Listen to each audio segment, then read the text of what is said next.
મિત્રો, કાળઝાળ મોંઘવારીનો યુગ અત્યારે ચાલી રહ્યો છે. જીવન જરૂરિયાતની તમામ ચીજ વસ્તુઓના ભાવ આસમાનને આંબી રહ્યા છે. સામાન્ય પરિવારની આર્થિક મજબૂરી, આર્થિક મુશ્કેલી શું હોય એ આપ સૌ જાણો છો. મારે આજે આપને વાત કરવી છે રાજકોટના વૃદ્ધ દંપતીની.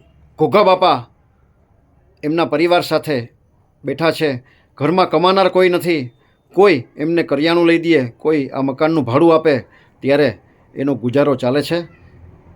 80 વર્ષથી ઉંમરની મોટી ઉંમર હોવાને કારણે પોતે કંઈ કામ કરી શકવા માટે શક્તિમાન સક્ષમ નથી.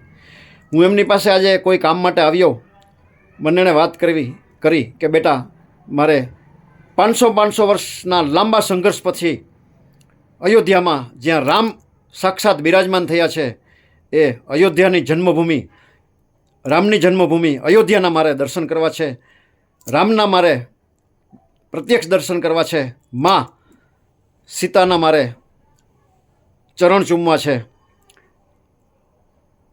દાદાને અયોધ્યાની જાત્રા કરવાની ઈચ્છા છે. મિત્રો, આપણે ભગવાન તો ન બની શકીએ, પણ ભગવાનના મિત્ર બનીને આ વૃદ્ધ દંપતી જે લાચાર છે, અસક્ષમ છે, વયોવૃદ્ધ છે, એને અયોધ્યાની જાત્રા તો કરાવી શકીએ ને.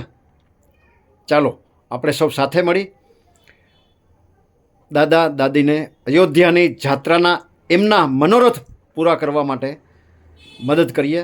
પોતે 2 માણસો, દંપતી પોતે, દાદા અને દાદી, અને એક એમની સાથે સાથીદાર, આપણે એનું ધ્યાન રાખવા માટે, કારણ કે કંઈ ભણેલા નથી એટલે કંઈ મુશ્કેલી પડે, એક સાથીદાર મોકલવો પડે. ત્રણેયને અયોધ્યા મોકલવાનો 30,000 રૂપિયા, 30,000 ખર્ચ થાય એમ છે. જે કોઈ ભામાશાને, જે કોઈ સમાજના શ્રેષ્ઠીઓને આ ભગવાન જેવા વૃદ્ધ દંપતી માટે અયોધ્યાની જાત્રા કરાવી ઈશ્વરના, ભગવાન રામના, મા સીતાના અનન્ય આશીર્વાદ પ્રાપ્ત કરવાની ભાવના હોય તે અમારો સંપર્ક કરી શકે છે.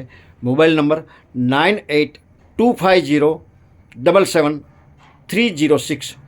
એક વૃદ્ધ દંપતીની જીવનની છેલ્લી ઈચ્છા, એમની ગરીબી, એમની લાચારી, એમની મજબૂરી અને ભગવાન રામ પ્રત્યેનો એનો પ્રેમ રજૂ કરતો આ શોર્ટ વિડીયો આપના ગ્રુપમાં વારંવાર શેર કરી આપ જરૂરથી પુણ્યના હિસ્સેદાર થજો, એવી આપ સૌને બે હાથ જોડીને પ્રાર્થના છે.